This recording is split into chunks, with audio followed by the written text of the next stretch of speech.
Hey guys, it's Ray. Today I'm going to share 3 of my favorite DIY projects from the minivan camper build. I'll show you how I made my 7-gallon off-grid shower system. I'll show you how I made this really cool space-saving vertical magnetic spice rack with condiment bottles. And I'll show you how I made this really versatile adjustable camper table that doubles as a storage shelf inside the van.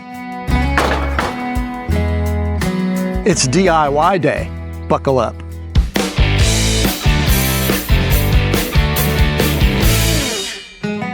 First is this off-grid shower setup. It's complete with a water tank. It's got a quick connect hose and a privacy tent right here. And as you can see, it's got plenty of water pressure to take a shower.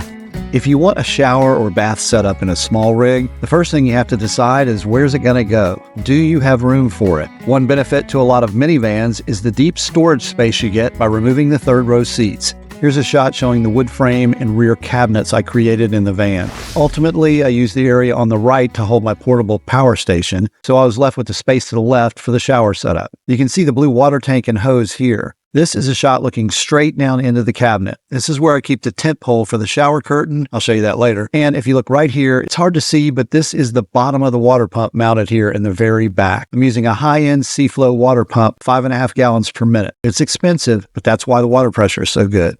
During the build, I tried mounting the pump in a few other places, as one does. And in case you're wondering, yes, you are supposed to mount these pumps upside down. For the water tank, I test fitted a bunch of different size water containers. I really wanted to use these tall baby blue narrow containers. They're 7 gallons each, which would be great. But when I closed the cabinet top, there wasn't room for any other storage. This short tank I have now leaves room to store the shower curtains and the water hose. And speaking of the hose, I knew I wanted an easy way to connect the hose to the tank without having to get inside the cabinet every time. When I'm in camp mode, my 12-volt freezer sits on top of the cabinet, so getting stuff in and out is a pain. So I bought this quick connect kit that comes with the hose, the sprayer, and a mountable dock. Most people probably mount the dock flush on the outside of their RVs. I wanted the connection inside, so I built a small wooden box to hold it, and that allowed me to run a hose from the dock to the tank and leave it connected. Before I mounted everything permanently, I tested the pump and the whole kit outside the van first to check for leaks. The little box for the dock also gave me a place to mount this waterproof power switch. I ran the wiring from the pump to the switch and from the switch to my 12-volt fuse panel about 6 feet away, located just inside the driver's side sliding door. A tip if you're doing your own wiring, make sure you have easy access to your connections and your fuse panel because something will come loose or stop working and you'll need to get to it. Now back to the quick connect. This goes into here. You just have to line up these little threads, lock it into place like that. You take the hose, turn on the power supply. I got a little bit of water there. It's still building up pressure. This is how the private shower area looks once I have it set up. I have 2 shower curtains hanging on a 16-foot tent pole that I bend in half and thread into these tiny eye bolts on my roof rack. I have 2 on either side. Then I use one of my awning support poles to hold up the edge farthest from the van. That pole sits inside a plastic weight on the ground to keep it from moving, and I use spring clamps to hold the shower curtain in place. Here's a look at the water pressure. It's pretty good and definitely strong enough for a shower. The inside area is roomy. It measures 5.5 feet by 3 feet. And on a side note, this makeshift curtain rod is a great place to hang wet clothes to dry. Up next, a space-saving vertical spice rack. It's magnetic, and I created it to fit inside this DIY sink box that I made. I'll leave a link in the description in case you want to build one of these for yourself. Even though I designed this to fit into this sink box, you could take this same technique and mount it to any flat surface in your rig. So up here I have a magnetic spice rack, and to keep these stuck on while I'm bouncing around, I put an extra little magnet there in the back to help hold it on tight and everything. And then underneath that, I've got some bottles here for olive oils and other things, and I made them out of plastic so they don't bounce around and break in van life, and they got little shock cords here, hold them in place. But the best thing is it's removable, so I can pull this thing out, take it with me when I want to cook outside. And these are sides of the same size. This is very thin birch plywood background. And then the ledge here is a little bit wider because I knew I wanted those plastic bottles to sit on top of it. And then up here is where the spices are. And this is that adhesive strip that chefs use to hang their knives vertically and other magnetic cooking tools. And so I bought these spice tins that are square because, number one, you get more spice actually in a square than a circle of the same size. But then it has more magnet size to grip and to hold on. There's more of that. So I put a few strips of this stuff up there, and I use a little bit of epoxy. It comes with an adhesive tape on the back of it, but I added epoxy because I thought it would help hold, and it did. And then down here I have a wooden dowel to keep it, because sometimes on the bumpy roads when you're driving, these will vibrate on the bottom, and they have dropped off. So by adding that dowel in place, they just don't come loose at all. And then you look down here, and I have the shock cords. That's for holding these plastic bottles in place. And this stuff is just made out of this shock cord, also called paracord. Anyway, and you just have 3 pieces of that.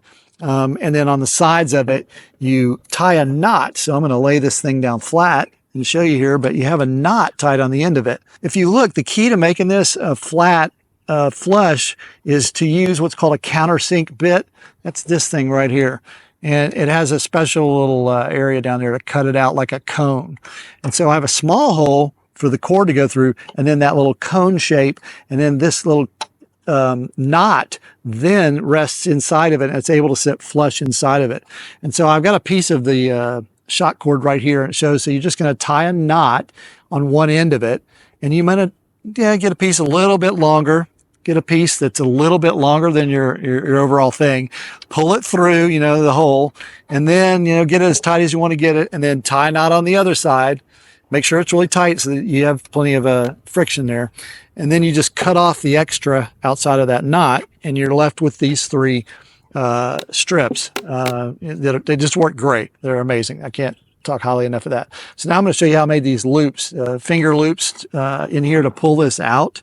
I'll show you around the back. That's just one shorter piece and each end of it has a knot on it. So you have one small hole drilled back there, and then just a knot on either end. And then when you pull it through, it holds itself in place and doesn't pull out. So nice and tight. I'm going to show you the magnets on the bottom of this thing. That's how it sticks in too. On the bottom, I have 3 magnets that match it over on the base, but then also on the back up here at the top, I have 3 magnets, and that helps snap this thing and hold it into place. And finally, here's how I made this height adjustable, super versatile camp table. My minivan is smaller than most, so I had to find creative ways to store things while in camp mode, and the space above the front seats was just being wasted. I knew I wanted a shelf up front, and I knew it needed to be flat, so I decided I'd use the steering wheel kind of as one of the base points for it. So the first thing I did is I went to the release latch under the column, and I flipped that, and the steering wheel comes down low, and I want this thing as low as possible because I want as much storage space above it as I can get. Next, I'll move the seat all the way forward, and I'm also going to lean it all the way forward.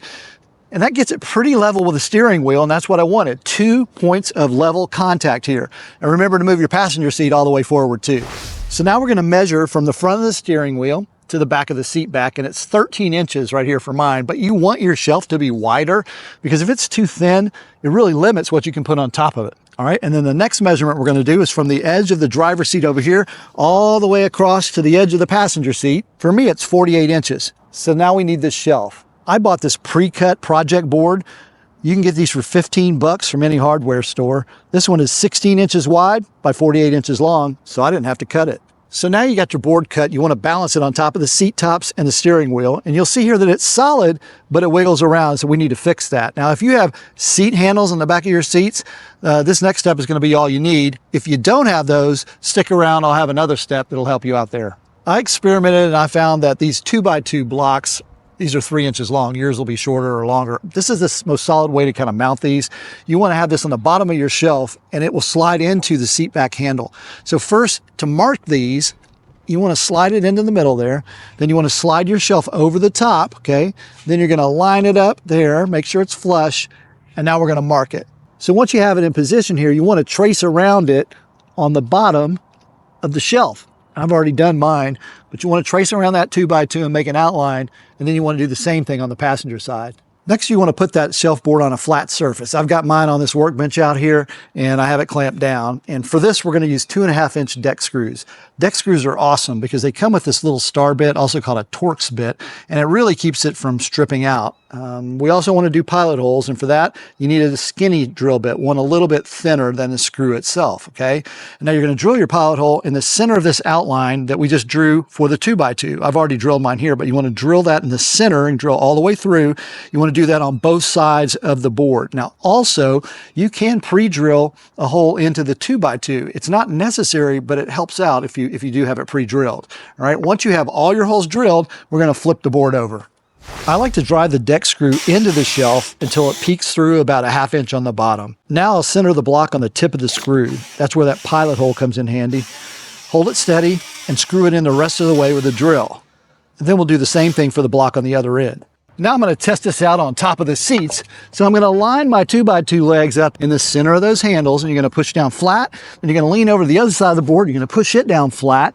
And then if it's solid and it doesn't wiggle too much, well, then you're done. You've got a DIY removable shelf. And if you don't have these handles in the back of your seats, still go ahead and put these 2x2 legs in. They'll keep it from moving forward. But on the front up here, you want to find some way to clamp your steering wheel to the shelf. If your shelf is still a little wiggly, or you want to put something heavier on this side, you can add a 2x2 leg as a support right here on the corner, and it can just rest on the seat. Now for the fun part, let's turn this shelf into a table. And for that, we need quick connect rails. You can get these aluminum support rails on Amazon. They come in pairs that lock together. One side is mounted in your rig, the other is mounted to the table, and it just slides over the top and locks into place. These are 30 inches long when you get them, but I suggest cutting them in half, so then you'll have two 15-inch sections. So now you've got two 15-inch rails, and you want to take the one with the larger curve at the top here. And you want to put it on the edge of the shelf. You're going to line it up here and make sure that curved part stays at the top. And you know it's the top because you got a leg over here, so you know that's the bottom. Anyway, you're going to line it up. I've already done this, but you basically are going to mark your holes and you're going to drill your pilot holes. For this, I just use number 8 stainless steel wood screws.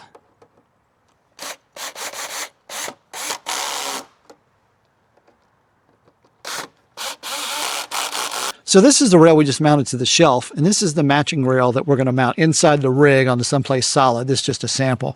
Make sure the curved part of this rail is also mounted up, facing up. That way, when you hook your shelf onto that snapped rail, it just snaps together like that, and it makes a really tight fit. You might want to mount yours in front of the sofa, or maybe in the back to be used outside while your hatch is open, or put it somewhere else entirely. Now that we have our rails attached, the last thing we need to do is add a table leg. A lot of people use a folding adjustable leg made for RV tables, and those work just fine. But I wanted something more versatile. I call this a magic leg, but it's really just a monopod that photographers use to shoot their video and their photos. And the thing that makes this one so cool is that it has these quick release levers, and you can make it any size and lock it into position super quick. These are only $15 for the cheap ones, but make sure you get one with a round top on it and not a rectangular one like this one. We need the round top for this next part. It'll make it easier. So now we need to measure the diameter of the monopod, and this one is between 1¼ and 1½ inches wide. So I've got my 2x4 clamped down here, and I've got a pilot hole drilled right here, and I've got it marked off at 4 inches. That's where we're going to cut it once we're done, but we need it longer right now to stay in place. And I'm going to line up my hole saw. This is a 1½ inch blade. I'm going to line it up, and I'm going to go all the way through.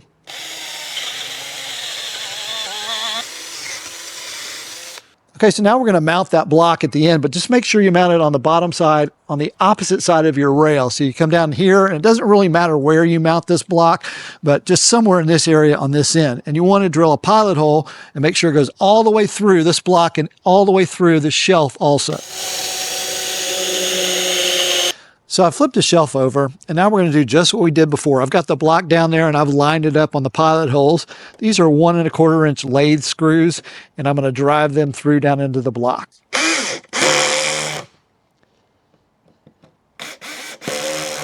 All right, there it is. Now it's in place. We just have to go test it out. So now I'm going to hook this up on my side quick connect rail, and first I lean it up, get it snapped in there, and then I'm going to pivot it down there.